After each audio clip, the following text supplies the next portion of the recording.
ਮਹਿੰਦਰ ਭਾਜੀ ਕੀ ਹਾਲ ਹੈ?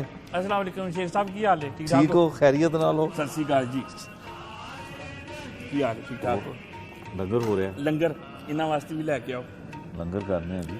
जी बिल्कुल। ते आज सुबह सुबह जी गुरुद्वारे जी गुरुद्वारे तो लाजमी है कि आना, इतों ही सब कुछ मिलता है, शुरुआत इतनी होनी चाहिए। बिल्कुल। ते गुरुद्वारे सुबह कितने बजे आ जाते हो? गुरुद्वारे सुबह फजर तो बाद का टाइम होंगे, उस तो बाद जिस टाइम भी पॉसिबल हो जाए। अच्छा।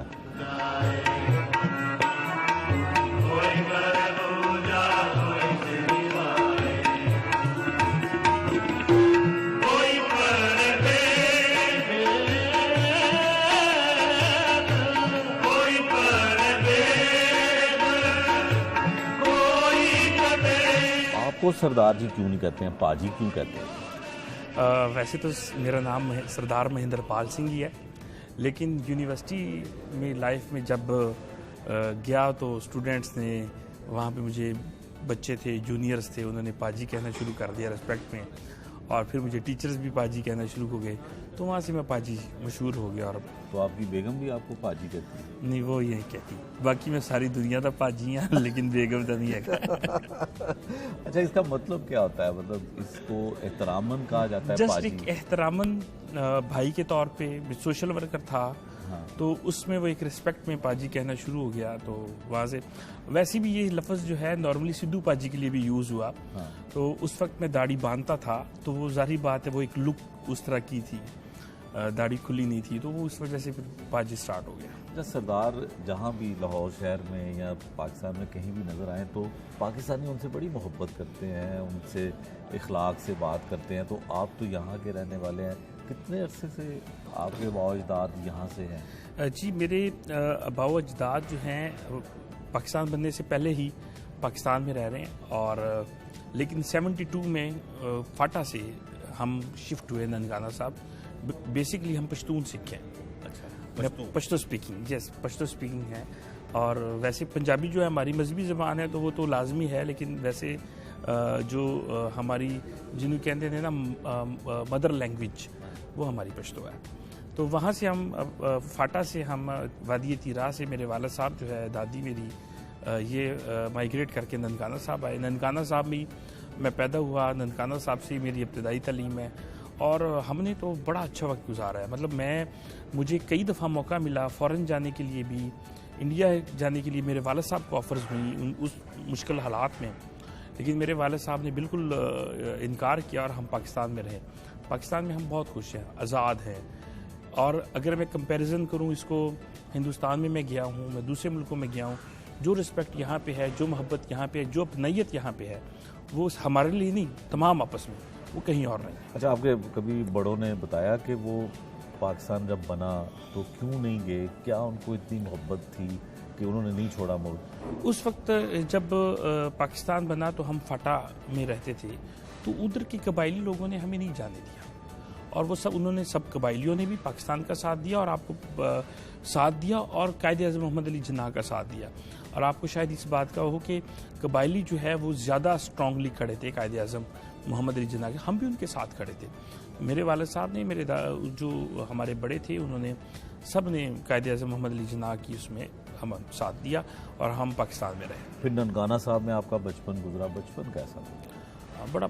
बहुत अच्छा बचपन तो सबका बहुत अच्छा होता है। अच्छा, सरदार सुना है बड़ा सुरीला होता है, आप हैं सुरीले? जी बिल्कुल, सुरीला था, हूँ तो नहीं, लेकिन था ज़रूर, क्योंकि एक मजहबी घराने से ताल्लुक़ था वाला साहब, तो उन्होंने हमेशा हमें गुरुद्वारे में खिदमत करने पे ज़्यादा ज़ोर दिया, ख़ुद भी करते थे, हमसे भी। तो फिर वो एक खिदमत का ये भी था कि गुरुद्वारे के अंदर जो इबादत हमारे, उसमें हारमोनियम और तबले का इस्तेमाल होता है, कीर्तन हम करते हैं। तो इसी वजह से वालिद साहब ने मुझे, हम 3 भाई थे, तीनों में से एक तबला बजाता था सिर्फ, बाकी 2 हम, मतलब मुझसे बड़ा और मैं, हम दोनों तबला भी बजाते हैं, हारमोनियम भी बजाते थे, और गुरुद्वारे में हम ड्यूटी दिया करते थे। तो इस वजह से सुरीला था, कीर्तन करते थे गुरुद्वारे में। फिर मुझे कीर्तन की वजह से, कीर्तन करता था, तो स्कूल की तरफ से मुख्तलिफ जो है सिंगिंग कंपटीशन में हम हिस्सा लेते थे, और मैंने चैम्पियन भी रहा हूँ इधर लाहौर बोर्ड में मैं नेशनल सॉन्ग्स गा के मैं चैम्पियन बना। तो म्यूज़िक में कौन से लोग अच्छे लगते हैं जो आपने बचपन में सुने हो? देखिए म्यूज़िक में तो ज़ाहिर बात है, हम कीर्तन करते थे तो कीर्तन के हमारे रागी जो सिख रागी हैं वो मेरे बड़े फेवरेट रहे हैं, क्योंकि हमने ज़्यादा उस पर किया। बाकी गाने भी सुनते थे, कवालियाँ भी सुनते थे। नुसरत फ़तेह अली ख़ान की आज भी कवालियाँ मैं गाड़ी में सुन रहा होता हूँ। उत्थे अमला दे होने ने बेड़े किसी ने तेरी ज़ात पुछड़ी।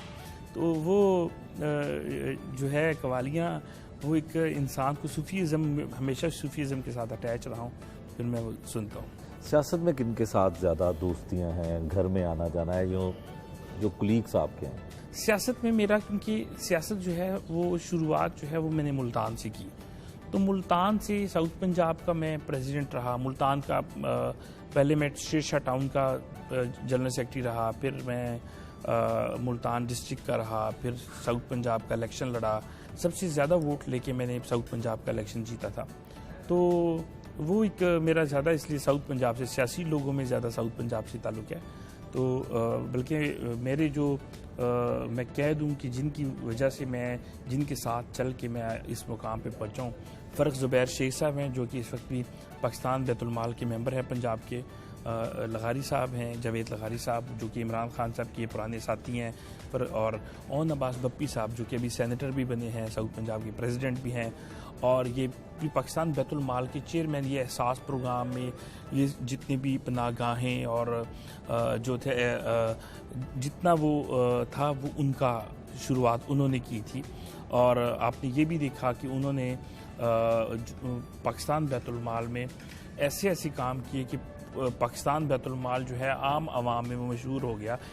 उस काम के ऊपर ही खान साहब ने उनकी काम को देखते हुए उसको सेनेट की टिकट भी दी और जनूबी पंजाब का सदर भी बनाया। अच्छा, आम आवाम की आप बात कर रहे थे, तो जो हमारी आवाम है, जो आपकी आवाम है पाकिस्तान की, वो महंगाई का रोना रोती है। तो क्या सिख बरादरी जो है वो इसको तस्लीम करती है कि महंगाई होगी आपके? देखिए महंगाई को सिख बरादरी क्या, मैं भी तस्लीम करता हूँ कि महंगाई है, लेकिन महंगाई जो है वो इंटरनेशनली प्राइसेस बढ़ने की वजह से है। अब एक चीज़ है कि ऑयल है वो पाकिस्तान की पैदावार अपनी नहीं है। अब वो बाहर से आता है, बाहर से जिस रेट पे आएगा उसी मुताबिक उसका अगला रेट जो है वो तय होता है। अब घी है, उसका पाम ऑयल जो है वो बाहर से आता है। अगर वो पाम ऑयल 95% हमारी इंपोर्ट है पाम ऑयल की। अब वो अगर 3 गुना महंगा हो गया है तो घी ने महंगा होना ही होना है। जब उसकी रॉ मटेरियल उसका महंगा होगा, प्रोडक्शन उसकी महंगी होगी, तो उसने महंगा होना ही। इस तरह की बहुत सारी आइटम्स हैं जो कि प्रॉपरली सिर्फ इंपोर्ट हो रही हैं। अब अदवायात हैं वो इंपोर्ट हो रही हैं। आप ये देखिए उनकी जो केमिकल्स हैं, फिर अगर पेस्टिसाइड हैं वो भी इंपोर्ट हो रहा है सारा।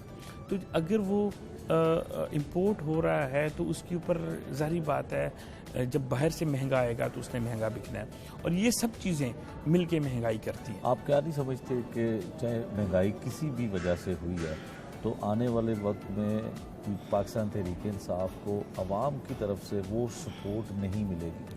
देखिए आवाम हमारी बहुत जो है समझदार है, वो ये चीज़ें देख रही है, लेकिन उसके अलावा जो हमने खारजा पॉलिसी में जो दूसरी डैम्स हमने बनाए, तालीम की, सेहत की जो सहूलियात हमने दी, कोरोना में पूरी दुनिया ने पाकिस्तान की पॉलिसी की तारीफ़ की, तो सारी बातें आवाम ये भी देखेगी।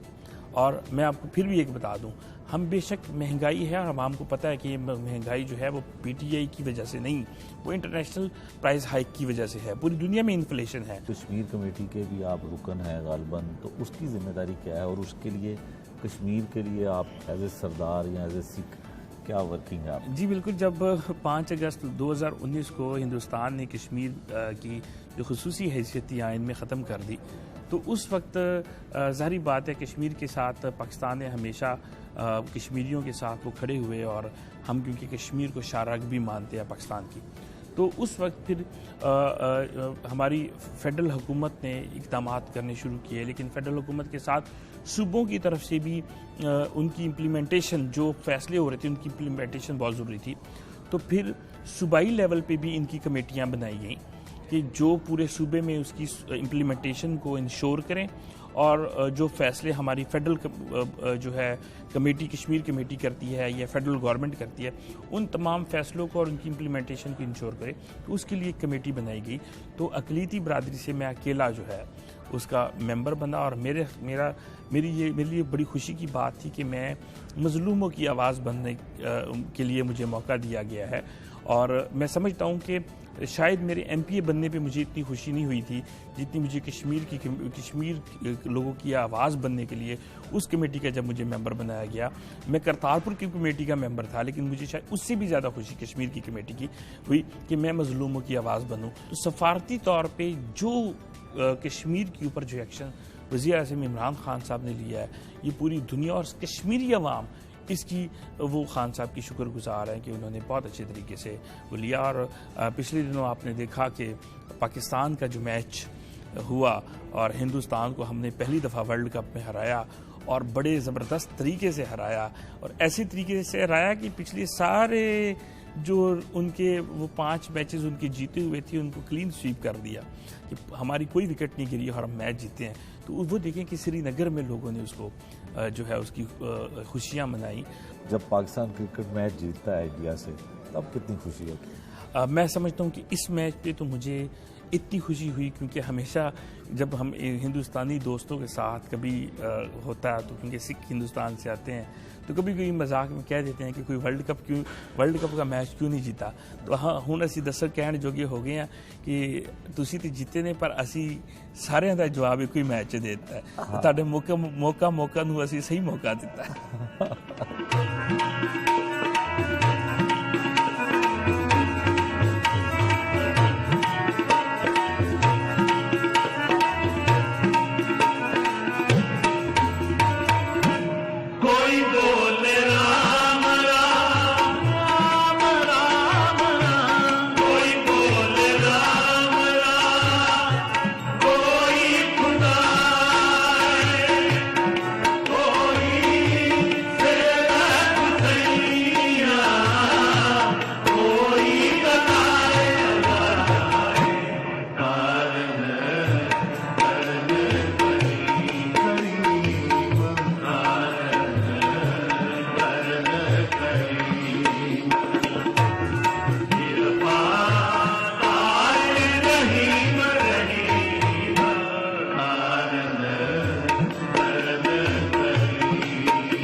तामीर है, यहाँ पे कुछ बन रहा है नया?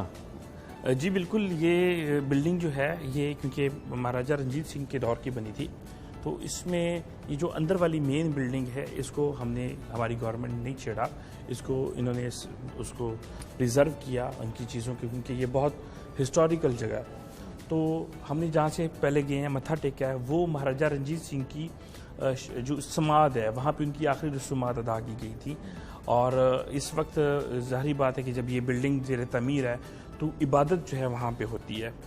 और ये जो बिल्डिंग है ये हमारे गुरु 5वें गुरु जिनको शहीदों का सरताज कहा जाता है, जो हमारी सिख मज़हब में पहली शहादत जो थी मजहबी तौर पे वो इनकी हुई थी, गुरु अर्जन देव जी की। आए अंदर मैं आपको लेके चलता हूँ जहाँ पे गुरु अर्जन देव जी की शहादत हुई है।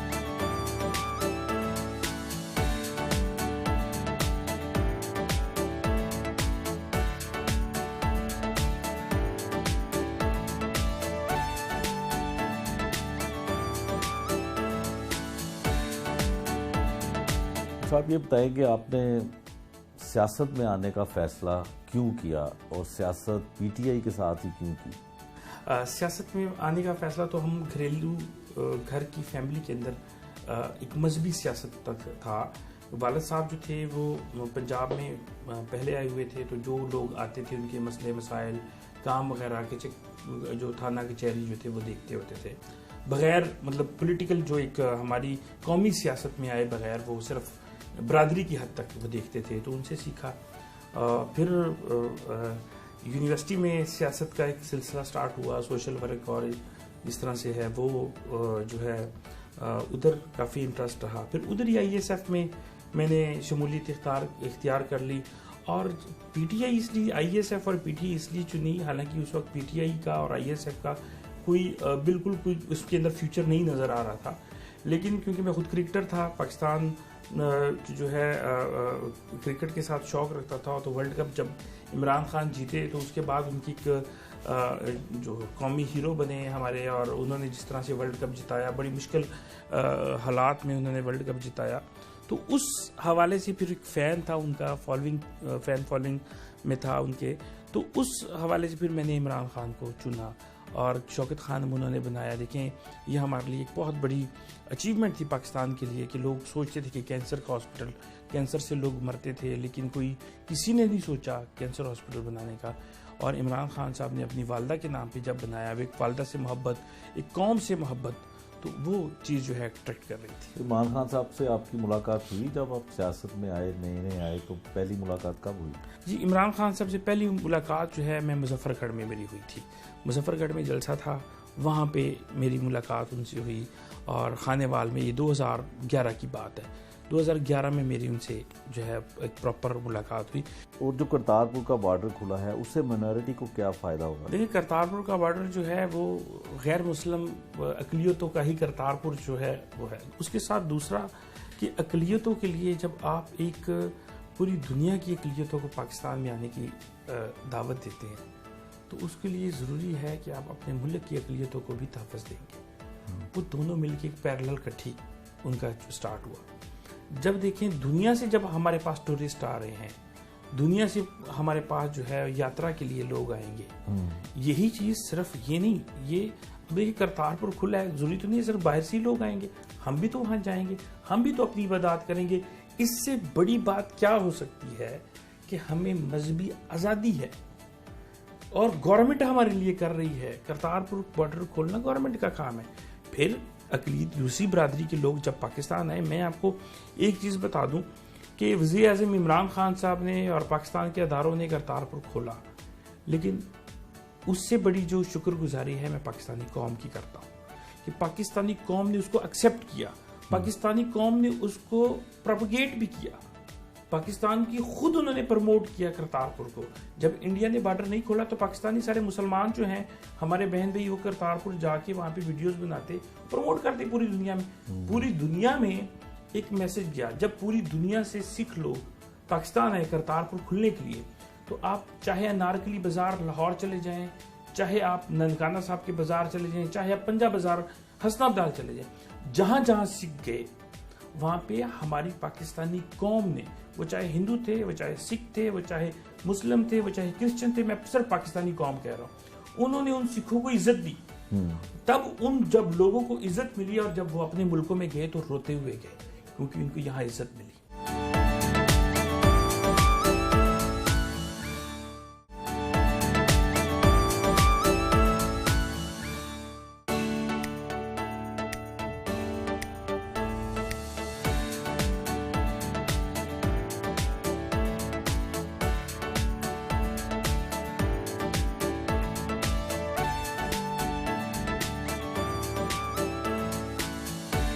बाजी सियासतदान होके ते होस्टल च रहिंदे हो लाहौर? देखो, ਇਹ हॉस्टल MPS वास्ते ਬਣਿਆ है ਤੇ मैं ਇਸ ਕਰਕੇ ਰਹਿਣਾ। और दूसरी ਇਹ है कि बिल्कुल असैम्बली ਦੇ ਨਾਲ ਹੈ ਤੇ ਅਸੀਂ अगर असैम्बली ਦੇ ਸੈਸ਼ਨ 'ਚ ਜਾਣਾ है तो बिल्कुल पैदल असैम्बली भी चले जाने हैं, आराम नाल गपशप करते हुए चले जाने हैं। खाना आप गुरुद्वारे में खा लेते हैं, रहते हॉस्टल में है, तो और क्या लाहौर में मसरूफियत होती है असम्बली के इजलास के अलावा? उसके अलावा ऑफिस है, ऑफिस में बैठ के लोगों के मसाइल सुनने, उनको हल करने की कोशिश करनी।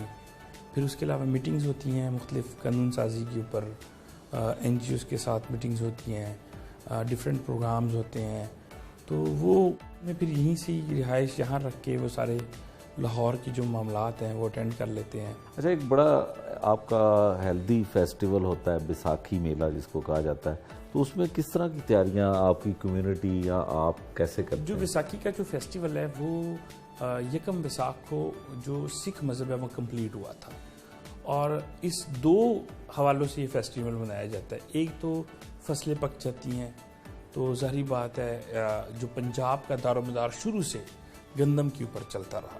गंदम की जब फसल पकती है तो सब उसके लिए खुश होते थे और उसको फेस्टिवल मनाते थे। दूसरा जो सिख मज़हब के साथ ताल्लुक़ है, तो यकम वसाख को सिख मज़हब कंप्लीट हुआ था और उसी दिन पे गुरु गोबिंद सिंह जी ने जो है ऐलान किया था, तो वो मनाया जाता है। लेकिन पाकिस्तान में जो सबसे बड़ा इवेंट मनाया जाता है वो गुरु नानक देव जी का जन्मदिन है, जो कि नवंबर में बनाया जाता है। और बाबा जी के जन्मदिन के इसी इवेंट के दौरान 2018 में वज़ीर आज़म इमरान खान साहब ने करतारपुर की संग बुनियाद रखी, जिस पे सिद्धू जी आए और उन्होंने स्पीच की और मुख्तलिफ जो हिंदुस्तान से और मुख्तलिफ ममालिक से लोग आए। और 2019 में उसी इवेंट के दौरान फिर करतारपुर साहब की ओपनिंग की जो है त्यौहार भी रखा गया और वो 550 साल जन्मदिन था जिस पे ओपनिंग की गई। तो वो इवेंट जो है वो पाकिस्तान में हमारा सबसे बड़ा इवेंट बनाया जाता है, जो कि ननकाना साहब में बाबा जी का जन्मदिन है। अच्छा, पंजाब का आप अभी जिक्र कर रहे थे, तो चढ़ता पंजाब जो है उसकी फिल्में रिलीज़ हो रही हैं जिसमें पाकिस्तान के भी और इंडिया के भी फ़नकार होते हैं। तो कोई हुकूमती सतह पे आप चाहते हैं कि सिख बरादरी की फिल्में जो हैं वो पाकिस्तान में रिलीज़ हों? मैं आपसे गुजारिश कर दूं कि जिस फिल्म का आप जिक्र कर रहे हैं उस फिल्म वो पाकिस्तान की है, लेकिन कनाडा में बन रही है, उसकी प्रोड्यूसर जो है वो पाकिस्तान में है, लेकिन वो इंडिया में भी बैक टाइम पे रिलीज़ होगी और पाकिस्तान में भी कोशिश कर रहे हैं कि उसकी रिलीज़ होनी चाहिए। वो आइडिया भी पाकिस्तान का है और वो फिल्म भी पाकिस्तान बना रहा है। वैसे फनकारों में कौन पसंद है आपको जो वहाँ पे जाके भी काम करके आए हैं? जैसे चल मेरा पुत पार्ट 1 है, पार्ट 2 है। चल मेरा पुत पार्ट 1, पार्ट 2 और पार्ट 3 भी अभी आ रही है। इफ्तिखार ठाकुर साहब का रोल बहुत ज़बरदस्त रोल और उनका मेन किरदार भी उन्हीं का किया। अकरम उदास मेरे भाई भी हैं, दोस्त भी हैं, मेरे पास मेरे घर पे भी ननकाना साहब भी मेरी बेटी के जन्मदिन पे भी आए थे। और रूबी अनम का रोल आगा माजिद, ज़फरी खान इसमें इस जो थर्ड उसमें वो कर रहे हैं। तो वो मैंने इनका ट्रेलर देखा है, उनमें सारे कैरेक्टर्स देखे हैं, तो बहुत अच्छी मूवी जो है, बहुत अच्छी। और दोनों पंजाब मिल के बना रहे हैं, तो ये दोनों पंजाबों को करीब करने का भी बड़ा एक बेहतर कोशिश है। पंजाबी फिल्मों का आप जिक्र कर रहे हैं, तो पंजाबी फिल्मों में एक जो हिस्से मज़ा है वो चाहे इधर का पंजाब हो चाहे उधर का हो, बहुत ज़्यादा। तो पंजाबी लतीफ़े बड़े मशहूर हैं, ख़ासकर सरदारों के, तो कोई लतीफ़ा हमें सुना दें। लतीफ़ा आपको सुना देता हूँ। एक बार एक सरदार ना एक कपड़े की दुकान पर गया, तो जो कपड़े शपड़े एवं 12-13 सूट ले ले उन्होंने, तो दुकानदार ने कहा सरदार जी जो तुम साड़ी दुकान पर आते हो मैं बड़ा खुश होना। कहना क्यों भाई क्यों खुश होना? उनके तुम छेती छेती खरीदारी कर लेंदे हो, सूट पाते हो, शर्ट पाते हो, शीशे अगे जाते हो, पग सीधी करते हो, मुच्छा नूं वट लाते हो तो कपड़े लैके चले जाते हो। मतलब ये कि जिनसी कपड़े वाल वेखते नहीं सी, पग सीधी करके मुच्छा नूं वट दे के लै जाते हो। तो भोलेपन पे सरदार फिर बहुत सारे लतीफ़े, ये एक ज़िंदगी का हिस्सा है। सरदार साहब, पंजाब असम्बली में वक्त कैसा गुजरता है? उज़मा बुखारी के बयान, डॉक्टर फरदौस आशिक अवान के बयान, फ़याज़ुल हसन चौहान के बयान, किन का मज़ा आता है? देखिए, पंजाब असम्बली में जब मैं पहली दफ़ा गया और जब शोर शराबा देखा तो मैं तो हैरान हो गया। मैं कि यार इतने भी लड़ना है, बाहर भी लड़ना है, तो बाहर ही चंगी यही लड़ाई। एक बड़ा क्वालिटी टाइम स्पेंड होता है, बहुत कुछ सीखने को मिला। कानून साजी करने का जो था, हम सिर्फ पहले अच्छा पंजाब असम्बली का तो एक अलहदा ही एक है कि चलें एज ए मेंबर, गवर्नमेंट और अपोजिशन में बड़ा फ़र्क होता है। हमने पहले अपोजिशन की, अब गवर्नमेंट में, तो उसकी भी जिम्मेदारियां, गवर्नमेंट होने की जिम्मेदारियां बहुत होती हैं।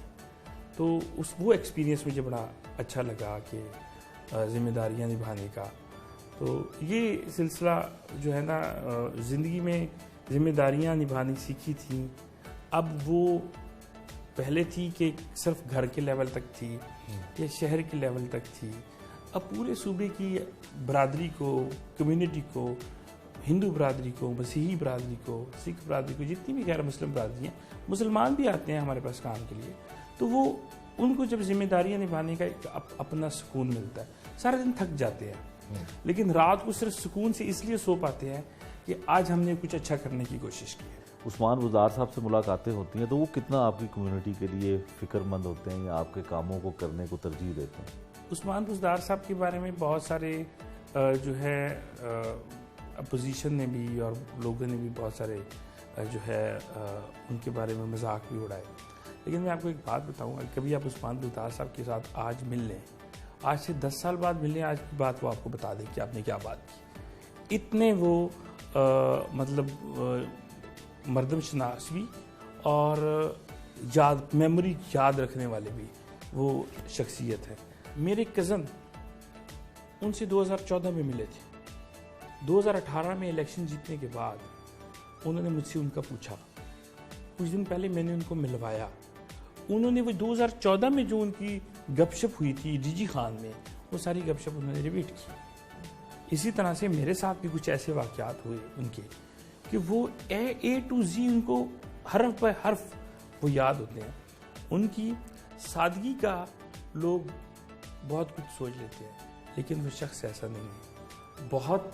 और इस पंजाब के सूबे को संभालना, कोई कोरोना जैसी वबा को संभालना कोई मामूली बात नहीं है, उन्होंने संभाला है। लेकिन डेंगू उनसे नहीं संभाली जा रही। डेंगू भी देखिए, कोरोना और डेंगू एट ए टाइम दोनों चल रहे हैं इस वक्त, और इंशाल्लाह हम उसको वो भी बहुत अच्छी तरह संभालेंगे। कोरोना की वबा से पंजाब की तारीफ पूरी दुनिया ने की है, ये आप मान लें।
जिस वक्त महिंदर यहाँ पे पढ़ा, that was the batch of 2008 से 10। IBA वाले इसको पाजी के नाम से जानते हैं और इसको बुलाते भी हैं पाजी पाजी करके, पर मैं इसको महिंदर ही कहती हूँ। और मेरे लिए तो ये, मैं इसको मेरे वास्ते बच्चा भी है। मैं कभी ये मुझे दादी बना देता है, कभी मुझे नानी बना देता है कि तुसी मेरे इंस्टीट्यूट दे बड़े हो, तो मैं आपको मैं आई फील ऑनर्ड। मैं मुंह पे नहीं कह रही, मैं इसके पीछे भी इसकी तारीफ़ करती हूँ। ये मेरे से एक दफ़ा मिला है तो मुझे क्यूरियोसिटी थी कि मैं इससे जल्दी दोबारा मिलूँ। और मैं भी ये पंजाब से है, हम ये भी नहीं कहना चाहिए, लेकिन ये है, ये एस्पेक्ट आ जाता है कहीं ना कहीं, क्योंकि आप ये पंजाबी में बात कर रहा है, मैं इसको पंजाबी में आंसर कर रही हूँ। जिस तरह के लतीफ़े ये सुना रहा है, मैं उसको काउंटर लतीफ़े सुना रही हूँ। तो वो मुझे पता चला, ये खुद ही मुझे बता रहा, कहता है मैडम मैं तो क्लास भी अपने सिखा दें लतीफ़े आप ही सुना दें। मैं कहा तुम तो फिर बड़े लाइवली हो।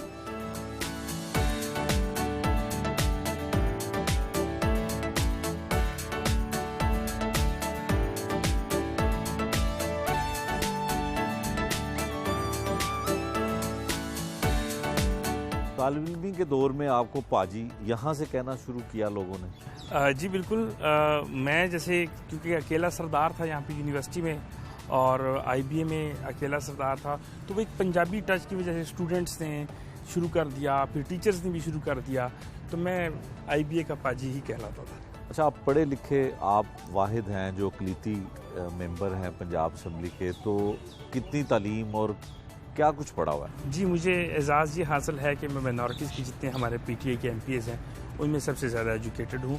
मैंने MBA किया है और LLB मेरी साथ चल रही है। MIT में मैंने एडमिशन लिया, मुख्तलिफ उसमें मैं पढ़ा हूँ। स्टूडेंट दौर में बड़े कुछ वाक़यात होते हैं, तो आपके भी कुछ वाक़यात होंगे, क्या कुछ करते थे उस दौर में? जी, मैं स्टूडेंट दौर में मुझे याद है, सोशल वर्क के लिहाज से तो अक्सर मुझे स्टूडेंट्स काम की किसी कोई जो बाहर से शहरों के थे तो उनको कोई काम होता तो मुझे बता देते तो मैं कर देता था। एक तो ये मेरा सोशल वर्क यहीं से ही स्टार्ट हुआ, सियासत मेरी यहीं से स्टार्ट हुई। ISF का मैं मेंबर था तो यहीं से मेरी वो सियासत स्टार्ट हुई। लेकिन उसके अलावा थोड़ा सा नोटी भी था, थोड़ी सी बदमाशियाँ भी थी।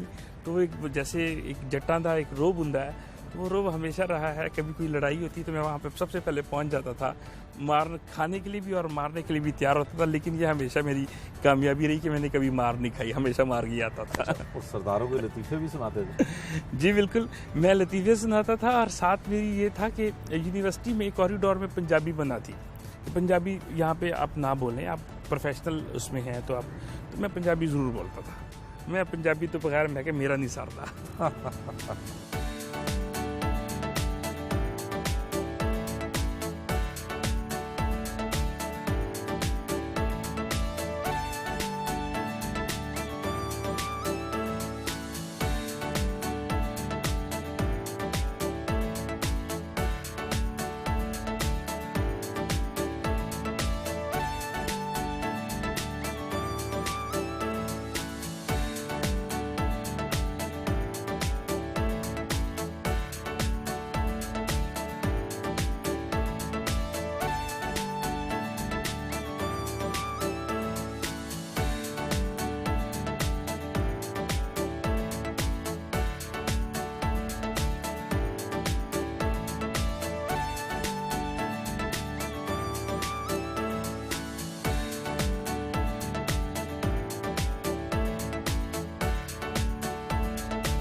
पाजी खाते क्या कर?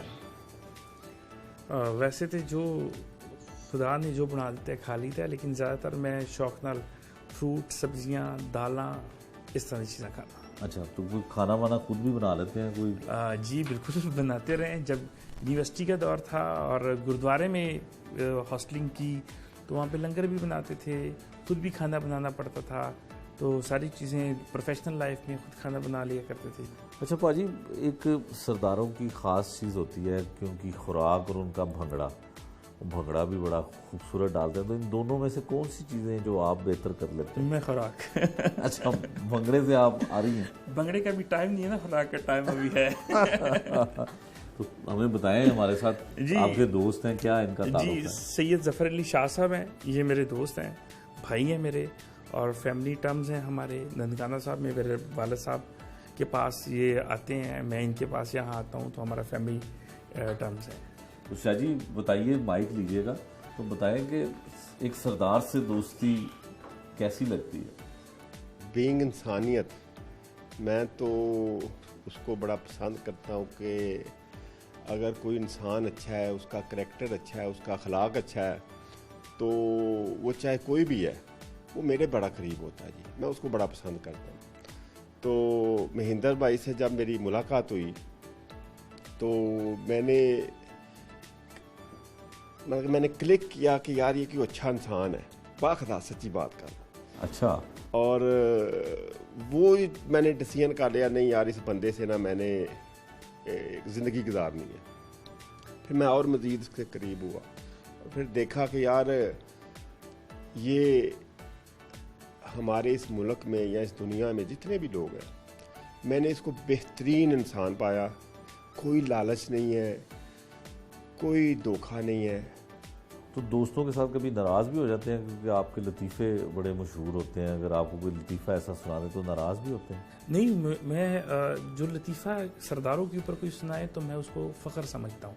मैं इसलिए फ़ख्र समझता हूँ कि अगर कोई मेरी सरदारों के भोलेपन की वजह से किसी को मुस्कुराहट मिलती है तो इससे बड़ी खुशकिस्मती कोई और नहीं हो सकती कि मेरे करैक्टर की वजह से मैं वैसा हूँ या नहीं हूँ, लेकिन अगले बंदे को जो खुशी के, मुस्कुराहट के 2 पल जो मिल रहे हैं, मैं समझता हूँ कि ये एक बहुत बड़ी खुशकिस्मती है।